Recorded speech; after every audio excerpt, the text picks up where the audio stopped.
2 రోజుల నుంచి కూడా చూస్తూ ఉన్నాం డాక్టర్ ప్రణీత సెల్ఫీ వీడియో కూడా బాగా వైరల్ అయింది. అంటే తన అత్తమామల దగ్గర నుంచి కూడా హింసలు తను భరించలేకపోతున్నానని చెప్పి, అలాగే తన భర్త కూడా తనని చిత్రహింసలు పెడుతున్నారని చెప్పి ఆ వీడియోలో ఆమె చెప్పడం కూడా జరిగింది. సో అందుకు సంబంధించి ఆమె సూసైడ్ చేసుకుంటున్నట్టు కూడా ఆమె లైవ్లో కాల్లో కూడా చెప్పడం జరిగింది. అయితే ఈ నేపథ్యంలోనే మనం నేను వాళ్ళ పేరెంట్స్తో కూడా మాట్లాడడం కూడా జరిగింది. మరి హస్బెండ్ ఎక్కడ అని అడిగితే ఆయన పరారీలో ఉన్నారు అని చెప్పగానే నేను లైవ్లో నేను ఆయనకి కాల్ చేసి కొన్ని క్వశ్చన్స్ కూడా అడగడం జరిగింది.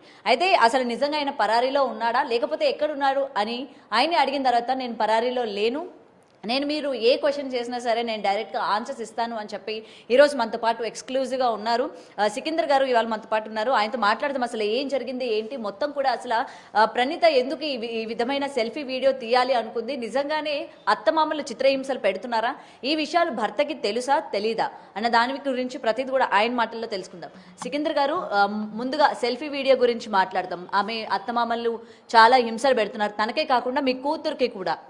ఫుడ్ పెట్టలేదు, వాటర్ కట్ చేశారు, కరెంట్ కట్ చేశారు, అసలు కొట్టడం కావచ్చు, అండ్ ఇప్పటికీ రిలీజ్ అయిన వీడియోలు కూడా కావచ్చు. నేను మిమ్మల్ని నిన్న కాల్లో అడిగా, మీ నాన్నగారు ఆమెను ఎందుకు లాక్కొని లోపలికి తీసుకెళ్లారు, ఎందుకు డోర్ వేసేశారు, మొత్తం అసలు ఈ సినారియోలో మీరేం చెప్తారు, మీకు ఎంతవరకు తెలుసు? ఓకే మేడం, యాక్చువల్గా మేము లాస్ట్ 3 months నుంచి నేను ఎప్పుడైతే ఫ్యామిలీ కోర్టులో డివోర్స్ కేసు నేను అప్లై చేశాను. ఎందుకంటే దీని బిఫోర్ సెప్టెంబర్లో వాళ్ళు 50 మెంబర్స్ని తీసుకొని వచ్చి గొడవ చేసినారు మేడం. ఈ అమ్మాయి ఉండదు, ఇంకా ఇంత ఆస్తి కావాలి అని చెప్పేసి. అది వాళ్ళకి డీల్ కాకపోవడంతో మళ్ళీ తర్వాత నాకు చాలా అన్వాంటెడ్ కాల్స్ చేసి భయపెడితే నాకు ఆ భయంలో నేను ఇంకా ఇది ఇక్కడ కాదు, ఫ్యామిలీ కోర్టులో వెళ్ళేసి నేను జడ్జి గారి ముంగండే నేను తేల్చుకోవాలనుకున్నాను.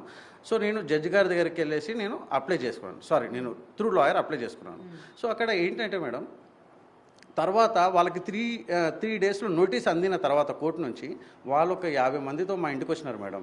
మేము అవైలబుల్ లేము ఆ టైంలో, మేము బయట ఉన్న పక్షాన మాకు ఫోన్స్ చేస్తూ ఉన్నారు, కాల్ చేస్తూ ఉన్నారు. సో మేము ఆ భయంలో 50 మంది, ఎందుకంటే అంతకుముందు సెప్టెంబర్లో 50 మెంబర్స్తో వాళ్ళు వచ్చి గొడవ చేసినప్పుడు మాకు తెలుసు, దాని విజువల్స్ మా దగ్గర ఉన్నాయి, ఎంత భయభ్రాంతులు గురి చేసినారు.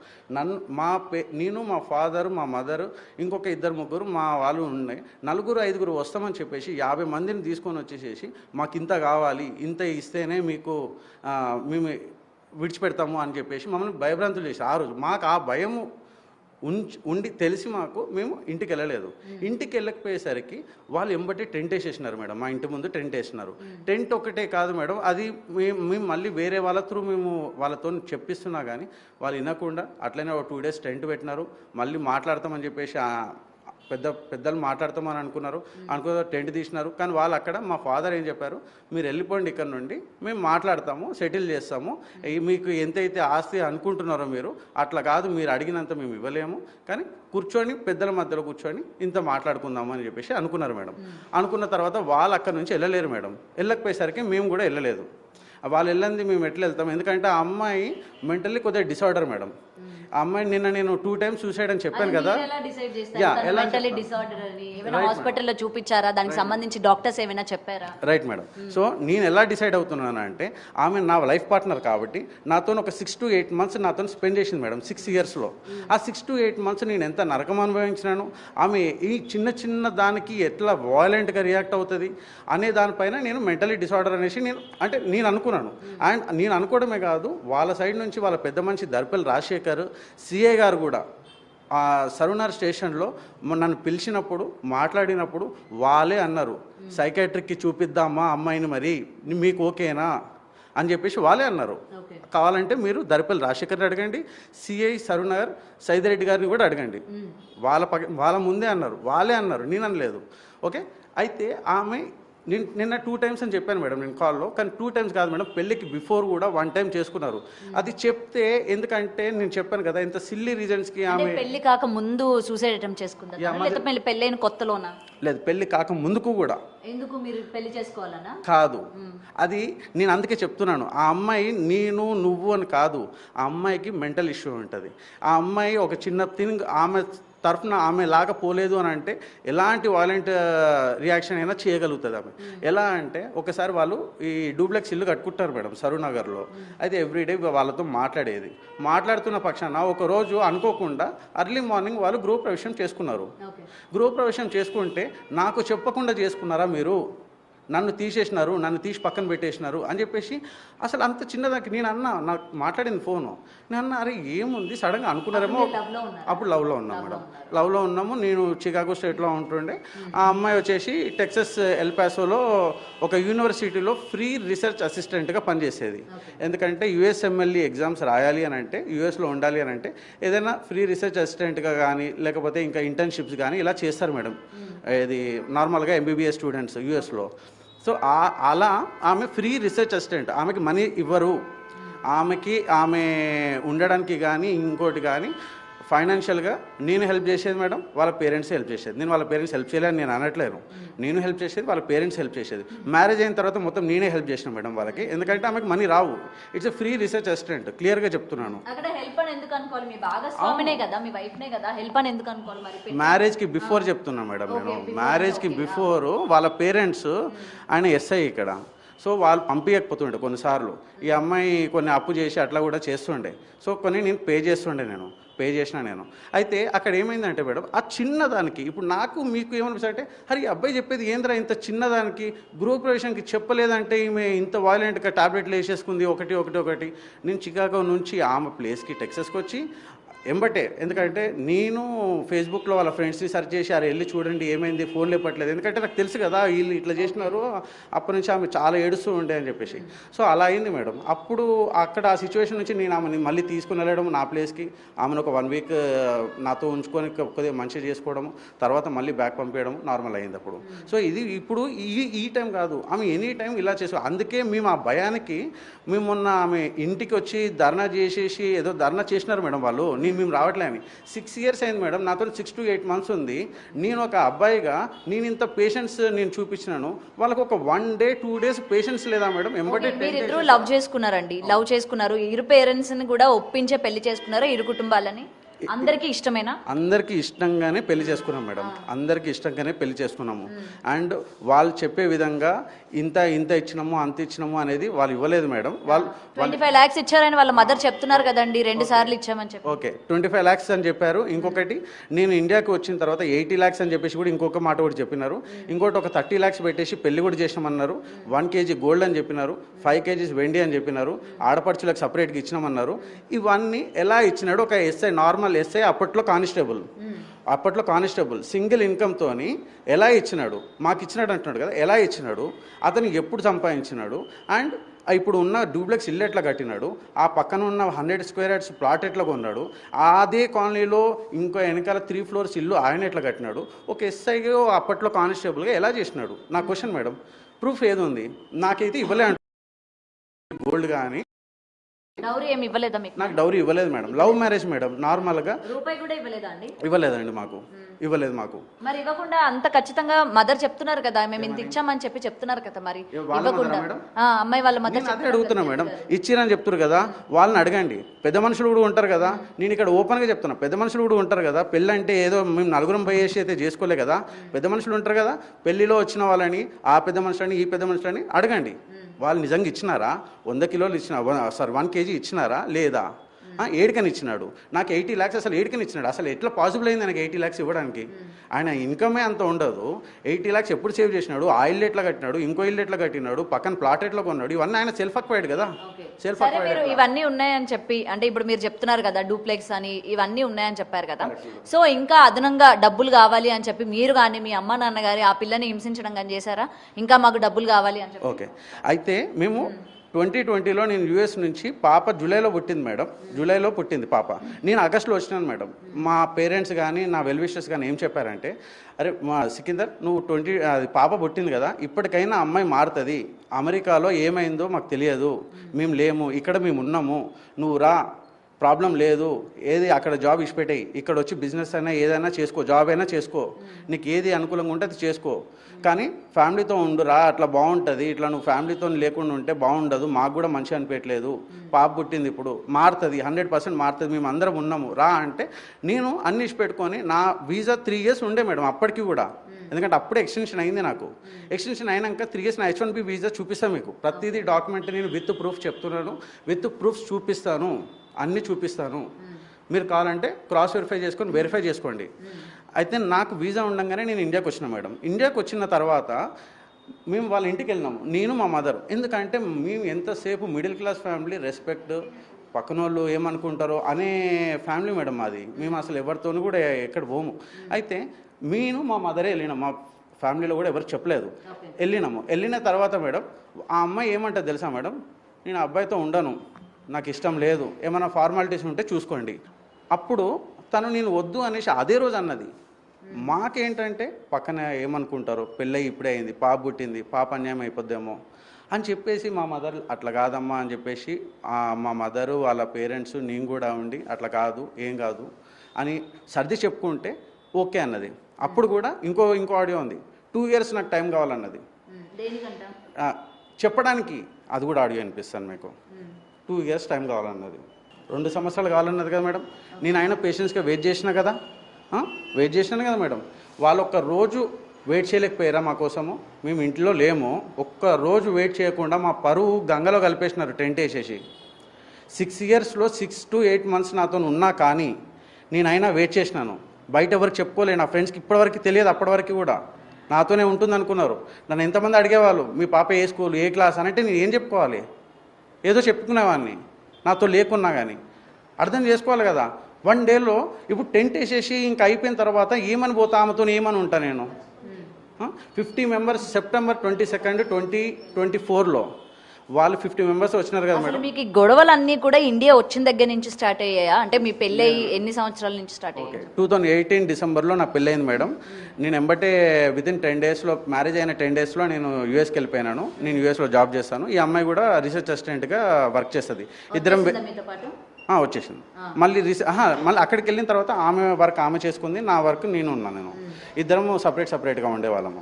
సో ఇక్కడ ఏమైందంటే మేడం, ఆమె అక్కడ ఉండడము, నేను ఇక్కడ ఉండడము, ప్లస్ అంతకుముందే రిసెప్షన్లో చిన్న గొడవలు అవ్వడము, ఏదో ఒక ఫోటోగ్రఫీ గురించి ఏదో అది చెప్తే మళ్ళీ అంటారు, నేను అంటాను మెంటల్లీ డిసార్డర్ అమ్మాయి అని అంటాను, మీరు అంటారు ఈ చిన్న విషయానికి ఇంత అయిందా అని మీరు అంటారు. రిసెప్షన్ రోజు మేడం అందరూ అట్లా లైన్లో వస్తున్నారు, వాళ్ళ రిలేటివ్స్ కూడా వస్తున్నారు. అయితే వాళ్ళ రిలేటివ్స్ ఆగినారు. మా పేరెంట్స్ ఉండి ఎవరో మనకి తెలిసిన కొద్ది పెద్ద మనుషులు ఎవరైనా ఉంటే అటు నుంచి తీసుకొని వస్తారు. మీకు తెలిసిందే మన తెలుగు వాళ్ళ దాంట్లో ఎట్లా ఉంటుందో, అటు నుంచి తీసుకొచ్చి వీళ్ళని ఆపినారు. ఒక్కసారి కాదు 2 సార్లు ఆపాల్సి వచ్చింది. ఆపితే ఈ అమ్మాయి ఏమంటుంది, నేను ఇంకా ఫోటోలు దిగాను, నీతోనే అసలు ఫోటోలు దిగాను ఇప్పుడు అని చెప్పేసి అంటది. నేను వెళ్ళిపోయినా. అక్కడి నుంచి దాని బిఫోర్ కూడా చాలా డిస్టర్బెన్సెస్ ఉన్నాయి మేడం. చెప్తే ఇది ఒక పెద్ద సినిమా అయిపోద్ది, 3 hours సినిమా అయిపోద్ది. నేను అన్నిటికీ ఓపెన్గా రెడీగా ఉన్నాను చెప్పడానికి. అయితే నేను ఆ రోజు కిందికి వెళ్ళిపోయినాను. ఆ రోజు ఫంక్షన్లో వచ్చిన వాళ్ళని కూడా అడగండి, నేను వెళ్ళిపోయినాను. తర్వాత మళ్ళీ నేనే అరే ఇది నా రిసెప్షన్ మళ్ళీ డిస్టర్బ్ అయిపోతుంది ఎందుకు అని చెప్పి నేనే మళ్ళీ ఆమెను అడుక్కొని అందరిని అడుక్కొని మళ్ళీ గ్రూప్ ఫొటోస్ దిగినా మేడం. అప్పటిదాకా నేను గ్రూప్ ఫొటోస్ దిగాను అసలు నీతోని అనేసి పెట్టేసింది. ఇంత చిన్నదానికి నేనేం చేయగలుగుతా మేడం? నేను ఇట్లా పెళ్ళికొడుకులాగా నేను కూడా నిల్చునే ఉంటాను కదా, నేనేం చేయగలుగుతా చెప్పండి? అట్లకైనా వస్తే దానికి కూడా నన్నే బ్లేమ్ చేసేసి నేను దిగానని చెప్పేసి మెంటల్లీ టార్చర్ చేసేస్తుంది మేడం. అసలు మెంటల్లీ టార్చర్ చేస్తుంది. అసలు చిన్న దానికి ఇంత ఇప్పుడు చిన్న గొడవలు అందరి ఇంట్లో అయితే నేను కూడా రెడీగా ఉన్నా. ఆ అమ్మాయి అంటారు ఇంట్లో చెప్పుకోలేకపోయింది, ఆమె ఏం ఫేస్ చేస్తుందో ఏమో పక్కన పెడితే, మరి మీరు ఆమె దగ్గర నుంచి నేను ఇన్ని ఫేస్ చేస్తూ ఉన్నాను, మా అమ్మ నాన్నలు ఫేస్ చేస్తూ ఉన్నారు, లిటరల్లీ టార్చర్ పెడుతుందని చెప్పారు కదా. మరి మీరు ఇవన్నీ కూడా ఏ రోజైనా అమ్మాయి తరపు వాళ్ళ దగ్గర కూర్చొని మాట్లాడడం, ఎందుకంటే అమ్మాయి వాళ్ళ ఫాదర్ ఒక డిపార్ట్మెంట్కి సంబంధించిన వ్యక్తి అని చెప్పారు. సో కూర్చొని మాట్లాడితే మీ వైపు నుంచి మాట్లాడే వ్యక్తి ఒక్కరు కూడా లేరంటారా మరి ఆ కుటుంబంలోని? వాళ్ళ ఫాదర్కే నేను ఎవ్రీథింగ్ చెప్పినాను. అక్కడే వాళ్ళ సపోర్టివ్గానే ఉండేవాడు. కానీ అతని చేతిలో కూడా ఏమీ లేదు అక్కడ మ్యాటరు. వాళ్ళ ఫాదర్ చేతిలో లేదు, నా చేతిలో లేదు, వాళ్ళ మదర్ చేతిలో లేదు, మా ఫాదర్ మదర్ చేతిలో లేదు, ఎవ్వరి చేతిలో లేదు. She's that kind of personality. She never listen to anyone. సింపుల్గా చెప్తున్నాను. ఆమె వినదు, ఆమెకి నచ్చిందే చేస్తుంది, ఆమెకి కావాల్సింది దక్కించుకోవడానికి ఏ లెవెల్లో అయినా వెళ్తుంది. సూసైడ్ అనేది ఇప్పుడు మిమ్మల్ని పెళ్లి చేసుకున్న తర్వాత ఆబ్వియస్లీ మీ అత్తమామ అంటే మీకు ఏదైతే ఉన్నదో ప్రాపర్టీస్ కావచ్చు ఏదైనా సరే ఆబ్వియస్లీ మీకు వచ్చిందంటే అది మీ వైఫ్ కి కూడా వచ్చినట్లే కదా. సో ఈ చిన్న లాజిక్ ఆమెకు తెలియదు అంటారా? దట్టు ఆమె ఒక డాక్టర్, ఈ లాజిక్ తెలియకుండా ఇప్పుడు ఇంత రాధాంతం చేసిందంటారా మరి కేవలం ఆస్తి కోసం? అయితే మేడం ఇదే సింపుల్ థింగ్. మొన్న 50 members వచ్చిండ్రు కదా సెప్టెంబర్ 22, 2024 అని చెప్తున్నాను క్లియర్గా. దాని వీడియోస్ అన్నీ ఉన్నాయి నా దగ్గర. అయితే ఆ రోజు నేను చెప్పాను ఏమని, నేను కలిసి ఉంటాను బట్ ఆ అమ్మాయి మారాలి. ఎందుకంటే దాని బిఫోర్ ఇయర్ కలిపినారు యాక్చువల్గా మా తాతయ్య సంజయ్ రెడ్డి తాతయ్య అని చెప్పేసి అతనే నన్ను కన్విన్స్ చేసినాడు. అరే ఇంకో అమ్మాయి వచ్చినా కానీ ఇలానే ఉంటుండొచ్చరా, ఒక ఛాన్స్ ఇవ్వు. ఇది ఎందుకంటే అప్పుడు 2020లో నేను మా మదరే లేనాము, అప్పుడు ఎవరికి చెప్పుకోలేము. ఎందుకంటే ఒక మిడిల్ క్లాస్ మెంటాలిటీ మనది, రెస్పెక్ట్ సొసైటీ అని చెప్పేసి మేము ఎవరికి చెప్పుకోలే. 2023లో ఓపెన్ అప్ అయిపోయింది. ఓపెన్ అప్ అయిపోయాక మా తాతయ్య ఉండేసి మధ్యలో ఉండేసి, అరే మేము అందరం ఉన్నాం ఈసారి, మీరు ఎవరు చెప్పుకోకపోతే ఎట్లా తెలుస్తుంది అని చెప్పేసి సెట్ చేసినారు. సరే నేను కూడా అది ఇప్పుడు ఎందుకు ఇదంతా డిస్టర్బెన్సెస్ అయ్యేలాగా ఉన్నాయి, సరే ఓకే మనము సరే ఒకసారి కలిసి ట్రై చేద్దామని చెప్పేసి ట్రై చేసినాం మేడం. ట్రై చేసినాక ఒక 5 months గొడవలతో అట్లా ఇట్లా గడిపినాము. సరే చిన్న చిన్నవి నడుస్తూ ఉంటాయి కదా అని ఒక 5 day వెళ్ళిపోయింది మేడం. ఎప్పుడు ఈవినింగ్ మా పాప బర్త్డే, చెప్పాను కదా, ఫస్ట్ బర్త్డే మమ్మల్ని చేయనీయలేదు, సెకండ్ బర్త్డే చేయనీయలేదు, థర్డ్ బర్త్డే లక్కీగా మా ఇంట్లోనే ఉంది మా పాప మాతో. థర్డ్ బర్త్డేకి చేద్దాము అని అంటే ఈవినింగ్ బర్త్డే ఒక 100-150 మెంబర్స్కి చెప్పాము. చెప్పిన తర్వాత ఆ అమ్మాయి మార్నింగ్ వెళ్ళిపోయింది గొడవపడి. అంటే ఎంత ఇర్రెస్పాన్సిబుల్ మేడం. ఇప్పుడు ఈవినింగ్ ఫంక్షన్కి వస్తారు రిలేటివ్స్, ఆ అమ్మాయి సడన్గా వెళ్ళిపోయి మధ్యాహ్నం వరకు మాకు రీచ్ కాలేదు. వాళ్ళ మామయ్య అనంత్ రెడ్డి అతని పేరు, గోల్డ్ షాప్ ఉంటుంది వాళ్ళకి, కావాలంటే వెరిఫై చేసుకోండి, నా దగ్గర ఆడియో క్లిప్పింగ్ కూడా ఉంది. ఓకే, అతను ఏమంటాడు నాకు ఫోన్ చేసి, సికిందర్ కొద్దిగా వచ్చి తీసుకొని అంటాబో అని అంటే, నేను అన్న మామయ్య నాకు ఏం సంబంధము, ఆమె ఎందుకు వెళ్ళిపోవాల్సి వచ్చింది, ఇలాంటి క్రిటికల్ సిచ్యువేషన్, ఈవినింగ్ ఫంక్షన్ పెట్టుకొని ఫంక్షన్ అన్నీ బుక్ చేసుకున్నాము, అన్నీ చేసిన తర్వాత ఇప్పుడు ఈవినింగ్ ఆమె సడన్గా వెళ్ళిపోయి నన్ను రమ్మంటే నేను ఎందుకు రావాలి మామయ్య, ఎట్లయితే ఆటోలో వెళ్ళిపోయిందో అట్లే రమ్మనండి అన్న. సరే ఇంకా ఆమె ఇన్నది సికిందర్, ఆమె మెంటాలిటీ నీకు తెలుసు కదా అని అంటే, మామయ్య మీరు నాతో ఒక 10-15 times మాట్లాడి ఉంటారు, ఆ అమ్మాయి అయితే మీతో చిన్నప్పటి నుంచి ఉన్నది కదా, మీ మాటనే వినకపోవడం ఏంటి, మీరు చెప్పుకోవచ్చు కదా అని. ఆమె వినదు, సారీ సికిందర్ తెలిసిందే, నువ్వే కొద్దిగా వచ్చి అడ్జస్ట్ అవ్వు అని చెప్పేసి నన్ను వచ్చి తీసుకుని ఉన్నాడు. సరే ఇంకా తప్పుతుందా, మళ్ళీ మిడిల్ క్లాస్ ఫ్యామిలీ, సరే అని చెప్పేసి వెళ్ళినాము, తీసుకొని ఇంటి పైకి పోయినాను. సరే రమ్మన్నాను, వచ్చింది. ఒకసారి వచ్చిన తర్వాత ఫంక్షన్ స్మైల్తో చేసినాను మేడం. ఎందుకంటే మా పాప ఫస్ట్ బర్త్డే, నేను ఇప్పటివరకు ఒక ఈవెంట్ కూడా చేయలే, మా పాపకి చేయనియలేరు వాళ్ళు. లాస్ట్కి వాళ్ళు పుట్టెంటుకలు తీసేది కూడా మాకు చెప్పకుండా చేసేసుకున్నారు. ఇవన్నీ ఏదైనా పాపని మీ నుంచి దూరం చేసే ప్రయత్నం చేశారు, దూరమే చేసినారు. కానీ నేను పాపని పుట్టినప్పటి నుండి ఇష్టపడుతూనే ఉన్నాను. వాళ్ళు నిన్న నన్ను నా క్రెడిబిలిటీ గురించి కూడా అన్నారు, నీకు పాప అంటే ఏమి ఇష్టం అసలు, నువ్వు ఇన్సూరెన్స్ కట్టినా అంటున్నావు, ఏది చూపెట్టు అని అన్నారు. చూపిస్తాను నేను, ఆ డాక్యుమెంట్ కూడా నా దగ్గర ఉంది, ఏం హైడ్ చేయాల్సిన పని లేదు. నేను పాలసీ పే చేసినాను, ICICI smart child care plan, అది 25 years, అది ఎవ్రీ మంత్ 10,000 పే చేస్తాను. 2021 February నుంచి స్టార్ట్ అయింది, అది ఇప్పటికీ పే చేస్తూనే ఉన్నాను. దాంట్లో అరౌండ్ ఇప్పటికీ సమ్వేర్ అరౌండ్ 5.7 lakh ఏమో ఉంది. అది 25 years అయ్యే వరకు నీకు లంసంగా 3-4 CR వస్తుంది. అది అర్థం చేసుకోవచ్చు కదా, వీళ్ళు ఈ 1 acre 1/2 acre 2 acres నా థాట్ ప్రాసెస్లో లేరు మేడం. వాళ్ళు ఎంతసేపు ఇప్పుడు మనతో మంచిగా ఉండి ఏదైనా చేసుకుంటే మనం ఎంతైనా చేయగలుగుతాము. సరే ఇదంతా పక్కన పెడితే, ఇన్ని రోజులు అంటే ఏదైతే ఫోన్లో చెప్పిందో మీ వైఫ్, ఇట్లా మీ అమ్మగారు ఇట్లా చేస్తున్నారని కానీ, లేకపోతే మీ నాన్నగారు ఇట్లా చేస్తున్నారని కానీ మీకు ఎప్పుడైనా ఫోన్ చేసుకొని చెప్పింది? ఎందుకంటే మీరు ఇక్కడ ఉండట్లేదు, మీకు ఎప్పుడైనా ఫోన్ చేసి చెప్పిందే ఈ విధంగా ఉంది అని చెప్పి? నాకు ఫోన్ చేసింది మేడం, చేసింది, నాకు ఫోన్ చేసింది. ఒకసారి ఏమని చేసింది అని అంటే, సన్నీ ఇట్లా నాకు ఇబ్బంది అవుతుంది, ఇట్లా మీ సిస్టర్ వస్తుంది, ఇట్లా మా సిస్టర్ పాప పుట్టింది, డెలివరీకి వచ్చింది, బాబు పుట్టిండు, పేరు సూర్య. ఇప్పుడు నేను ఎట్లా, ఇప్పుడు అది నా హౌస్ కాదు, మా పేరెంట్స్ 30 years బ్యాక్ కట్టుకున్న హౌస్ అది. మెల్లిమెల్లిగా ఎట్లా డబ్బులు ఉంటే అట్లా కట్టుకున్న హౌస్ అది 30 years బ్యాక్. అంటే నేను చిన్న పిల్లోడిని. ఇప్పుడు మా సిస్టర్ ఇంటికి వస్తే నేను వెళ్ళిపోని ఎట్లా చెప్తాను మేడం, ఎట్లా చెప్తాను? మీరు ఒకసారి నాకు ఫోన్ చేసి వెళ్ళిపోమని చెప్పు అంటది. ఇప్పుడు డెలివరీకి వచ్చిందంటే ఎవరు అలా చెప్పరు కదా. ఇప్పుడు నార్మల్గా పెళ్లి చేసుకొని హస్బెండ్ని అక్కడ కాకుండా ఎవ్రీడే మీ ఇంట్లోనే ఉన్నదే అంటే ఆబ్వియస్లీ క్వశ్చన్ చేస్తారు కదా, ఎందుకు ఉంటుంది, తనకు పెళ్ళి అయింది కదా, వెళ్ళాలి కదా అని క్వశ్చన్ చేస్తారు కదా. డెలివరీకి వచ్చినప్పుడు చేయరు కదా. ఓకే, డెలివరీ అయింది, బాబు పుట్టినాడు. ఆ అమ్మాయి సాఫ్ట్వేర్ ఇంజనీర్, మా చెల్లి. So she is a senior developer 3 role అనుకుంటా. So she will be very busy. So తనకి కొద్దిగా హెల్ప్ కావాలి అని చెప్పేసి, ఎందుకంటే బాబు పుట్టి అప్పుడే హ్యాండిల్ చేయలే మేడం, ఒకప్పుడులా కాదు.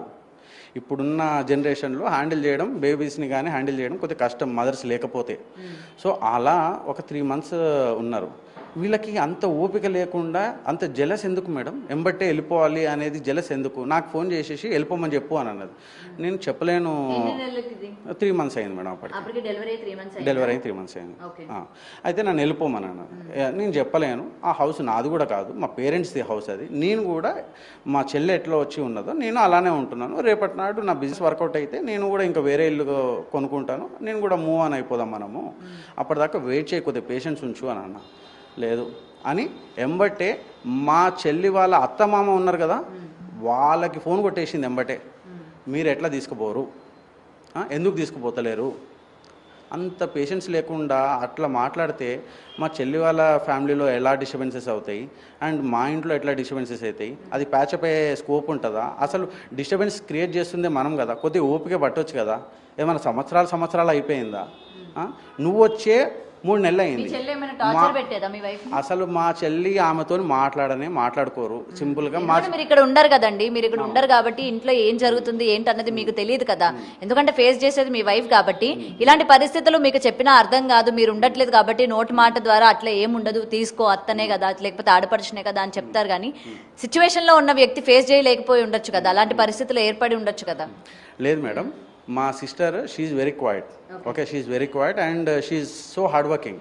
తను చాలా మంచి రోల్లో ఉంది ఇప్పుడు సాఫ్ట్వేర్లో, చిన్న స్టెప్స్ వేసుకుంటూ చాలా మంచి రోల్లో ఉంది.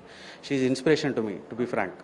సో తన వర్కే ఉంటుంది మేడం, ఎందుకంటే తను వర్క్ చేసుకోలేక అంత టైం లేకనే మా మదర్ హెల్ప్ తీసుకొని ఉన్నది. ఓకే, సో తన వర్కే సరిపోద్ది మొత్తం. అసలు ఈ అమ్మాయితో వచ్చేసేసి అంత గొడవపడి ఇది ఎంత అయ్యే అంత ఇది లేదు. ప్లస్ అక్కడ నాకు కంప్లైంట్ చేసింది కూడా అది కాదు, ఆమెను వెళ్ళిపోవాలి. ఎందుకు అని అంటే ఇక్కడ ఆమెకి పిల్లలు ఇప్పుడు 3 months ఓల్డ్ బేబీ మా చెల్లి వాళ్ళ బాబు. ఓకే, మా పాప అప్పటికే సమ్మర్ అరౌండ్ 3 ఒక 1.5 year back. So now she is 4.5 years, so maybe 3 years. ఆ టైంలో she can take care of the kid. ఎవరు? మా పాప విహా. నేను విహాని చూడము అని అనలే. అయితే కొద్దిగా అక్కడ ఎక్స్ట్రా కేర్ తీసుకునే వరకు ఇక్కడ మండిపోయింది జెలస్. అసలు జెలస్, నార్మల్ జెలస్ కాదు. ఆమె ఒక గైనకాలజిస్ట్ కదా, ఆమెకి తెలియదా ఎలా ఉంటుంది ఏంటి అనేది? ఇప్పుడు నార్మల్ వ్యక్తి అంటే ఓకే, గైనకాలజిస్ట్ అయ్యుండి ఎటువంటి ప్రాబ్లమ్స్ ఫేస్ చేస్తారు, డెలివరీ అయిన మనిషికి ఏ విధంగా ఉంటుంది, బేబీని ఏ విధంగా కేర్ చేయాలన్న సింపుల్ లాజిక్ తెలియదు అంటారు మీ వైఫ్ కి? తెలుసు, కానీ తెలుసు కానీ ఆమెకి మెంటలీ డిసార్డర్. చెప్పినాను కదా, ఆమెకి ఏం మాట్లాడుతుందో తెలియదు. ఆమె అనుకున్నది సాధించాల్సిందే. ఎందుకంటే నాకు చెప్పింది కదా కంప్లైంట్. సో వెయిట్ చేయొచ్చు కదా, ఒక 2 days. నేను నెల్లూరులో ఉండను. ఒక 1 week అక్కడ ఉండి 1 week ఇక్కడ ఉంటాను. ఓకేనా? సో నేను వచ్చే వరకైనా వెయిట్ చేయొచ్చు కదా, నాతో పర్సనల్గా డిస్కస్ చేయొచ్చు కదా, లేకపోతే నాతో కాకపోతే మా పేరెంట్స్తో డిస్కస్ చేయొచ్చు కదా, లేకపోతే మీ పేరెంట్స్ని కూడా తీసుకొచ్చి డిస్కస్ చేయొచ్చు కదా. ఎంబట్టే నువ్వు వాళ్ళ అత్తయ్యకి ఫోన్ చేసి వాళ్ళ అత్తయ్యని తిట్టినవు అని అంటే నువ్వు ఎంత అన్ఫిట్టో నువ్వు తెలుసుకో ఒక్కసారి. నువ్వు ఎంత అన్ఫిట్ యాజ్ ఏ ఫ్యామిలీ మెంబర్గా ఒక్కసారి ఆలోచించు. అంతే కదా మేడం? ఎంబట్టే చేసిందా లేదా ఆమెనే అడగండి. అంటారు మరి వాళ్ళ పేరెంట్స్ దగ్గర నుంచి ఏం కావాలనుకుంటున్నారు అంటే మేడం, వాళ్ళ పెద్ద మనుషులతోనేమో ఎకరాలు అడుగుతున్నారు. ఇన్ని ఎకరాలు కావాలి, ఇంత క్యాష్ కావాలి. ఆమె పేరుని అడుగుతున్నారా, పాప కోసం అడుగుతున్నారు? పాప కోసం అడుగుతున్నారు. మొన్న 50 members వచ్చినప్పుడు ఆమె కూడా ఏంటి అని చెప్పేసి అంటున్నారు. ఒక్క నిమిషం సైలెంట్ పెట్టు. సో వాళ్ళు ఇక్కడ ల్యాండ్లు అడుగుతున్నారు. ఈ అమ్మాయితో ఏం చెప్పిస్తున్నారు ఆ రోజు, అండ్ ఇందాక ఆడియోలో ఇంకో ఆడియో కూడా ఉంది, నేను ఆ అబ్బాయితో ఉండను అని చెప్పేసి 50 చిన్న క్వశ్చన్ అండి. ఇప్పుడు మీరే అన్నారు కదా వాళ్ళ ఫాదర్ కి బానే ఉన్నాయి ఆస్తులు, అవి డూప్లెక్స్ ఇల్లులు ఉన్నాయి, ల్యాండ్లు ఉన్నాయి అని అంటున్నారు కదా, మరి అన్నున్న వాళ్ళకి మళ్ళీ దట్టు మీ వస్తుంది కదా మేడం. నేను నిన్ననే చెప్పాను మీకు, ఒక లెక్క చెప్పినాను. 1 year సంపాదించాలంటే 20 years టైం పడుతుంది అని చెప్పాను నేను. అవునా? ₹1,00,000 ఆయనకు జాబ్ వచ్చేది ₹1,00,000 లేదా ₹1,50,000, ఐ డోంట్ నో, ఎంతైనా ఉండొచ్చు. ఒక నార్మల్గా నాకు ఒక 1 lakh వస్తుంది అనుకోండి, 50,000 సేవ్ చేసినా కానీ నేను 20 years పడుతుంది మేడం 1 yearకి. ఇక్కడ ఈజీగా దౌర్జన్యం చేస్తే వస్తుంది కదా మేడం. మా పేరెంట్స్ కష్టపడ్డారు కదా 30 ఏళ్ళ నుంచి. చూడండి వాళ్ళని 30 years నుంచి వాళ్ళు కష్టపడి సేవ్ చేసుకున్నది అమౌంట్ ఎంబటి వచ్చేసి ఇలాంటి వాళ్ళు వచ్చేసి ఆ దర్పల్లి రాజశేఖర్ కార్పొరేటర్ ఉన్నాడు కదా, ఆయనకేముంది, ఆయనకేమన్నా మధ్యలో ఇస్తున్నారేమో వీళ్ళు ఏమన్నా, నాకు తెలిసి ప్రతి దానికి వస్తారు, ఎంత ఇస్తావు అని దౌర్జన్యం చేస్తారు. నిన్న మీరు ఒక వీడియో క్లిప్పింగ్లో కూడా చూసింటారు ఆయన ఎట్లా ఎగురుతున్నాడు మా పైన అని చెప్పి. 2 ఎకరాల గురించి మాట్లాడుతున్నాడు కదా, 2 ఎకరాలు మా ఫాదర్ ఇస్తా అని చెప్పినాడు కదా. 2 ఎకరాలు ఇస్తా అన్న తర్వాత 2 ఎకరాలు ఎట్లయితుంది? వాళ్ళు ఒప్పుకున్నారా? వాళ్ళు ఒప్పుకోలేదు, ఇంకా కావాలి, పిల్లకే రాసి అంటే పిల్లకే రాసిస్తా అని అన్నాడు. మా పాపకే రాసిస్తామంటున్నాం, మేము అమ్మాయికి ఇస్తామని ఇప్పుడు కూడా అనలే, పాపకే రాసిస్తాం, బికాజ్ షీఈ్ మై చైల్డ్. నేను ఇప్పుడు కూడా చెప్తున్నా, నేను ఫ్యూచర్లో కూడా I take care of her. It's not that ఇప్పుడు అయిపోయింది ఈ అమ్మాయితో నాకు గొడవ అయింది అని అంటే పాప నిన్ను అట్లా వదిలేసాను నేను కూడా అనట్లే. నేను షీఈ్ మై చైల్డ్, ఎందుకంటే నేను అవన్నీ ఇప్పుడు కూడా కంటిన్యూ చేస్తున్నాను. నాతో మాట్లాడకపోయినా నా పాలసీస్ కానీ ఇవన్నీ కంటిన్యూ చేస్తాను కూడా. ఓకే, మా ఫాదర్ ఇస్తాను అన్నాడు కదా, మళ్ళీ ఆ పెద్ద మనిషి దర్పల్లి రాజశేఖర్ అనే అతను కాంగ్రెస్ పార్టీ కార్పొరేటర్, అతను వచ్చేసి ఎలా దౌర్జన్యం చేశాడంటే 2 ఎట్లిస్టో ఇంకా అని చెప్పేసి కొట్టేలాగా మాట్లాడుతున్నారు. విన్నారు కదా, రాశి అంటున్నాడు. ఆయన సొమ్మేం పోయింది మేడం, కష్టపడి సంపాదిస్తే తెలుస్తుంది. ఇప్పుడు నాకు 2 సిస్టర్స్ మేడం, ఒక సిస్టర్ యూఎస్లో ఉంటారు, ఒక సిస్టర్ ఇక్కడ ఉంటారు, నేను, మా పేరెంట్స్. మరి ఇప్పుడు ఎవరికి ఏది డివైడ్ కాలేదు, మా షేర్ ఏది మా ఫాదర్ దగ్గరను, మా ఫాదర్ అండ్ మా మదర్ పేరు మీదనే ఉంది. వాళ్ళ పేరు మీదనే ఉంటే వాళ్ళు ఎవరిని ఇంకా డివైడ్ చేయలేదు. సరే, ఇప్పుడు అక్కడ ఉంది అని చెప్పేసి మొత్తం నాకే రాసి అంటే వాళ్ళేమైపోవాలి? ఇప్పుడు వాళ్ళు అడగరా మేడం, మేము కట్నం ఇస్తామని చెప్పేసే కదా మ్యారేజ్ చేసాము, ఇంత ఇస్తాము, ఇప్పుడు గర్ల్స్కి కూడా ఈక్వల్ షేర్ ఉంది అంతే కదా, వాళ్ళ షేర్ వాళ్ళకి ఇవ్వాలి కదా మేడం. వీళ్ళే మొత్తం షేర్ అడిగితే ఎట్లా మేడం? ఇంకా అంటే నేనేమైపోవాలి, మా పేరెంట్స్ ఏమైపోవాలి? ఆల్రెడీ ఇల్లును కబ్జా చేసేస్తున్నారు, ఇప్పుడు ఇల్లులో దౌర్జన్యం చేస్తున్నారు. మా ఇంటికి మేము ఇంజక్షన్ ఆర్డర్ తెచ్చుకున్నామండి. ఎందుకు తెచ్చుకుంటారండి? ఒక ఇంజక్షన్ ఆర్డర్ ఎందుకు తెచ్చుకుంటారు ఎవరైనా? వాళ్ళు న్యూసెన్స్ చేస్తున్నారు అని చెప్పేసి ఇంజక్షన్ ఆర్డర్ తెచ్చుకున్నాం, ఇంక్లూడింగ్ ప్రణీత నేమ్ ఉంది. నేను అది కూడా ప్రూఫ్ చూపిస్తాను. ఆ ఇంజక్షన్ ఆర్డర్కి ఒక్కరు కూడా కోర్టు నుంచి తీసుకున్నందుకు రెస్పెక్టే లేదు దానిపైన.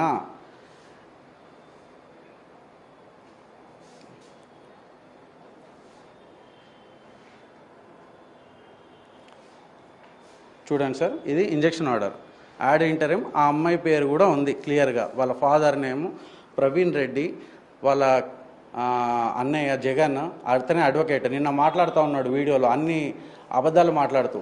నేను ప్రతిదీ చూపిస్తున్నా, వాళ్ళని చూపించి మాట్లాడమనండి.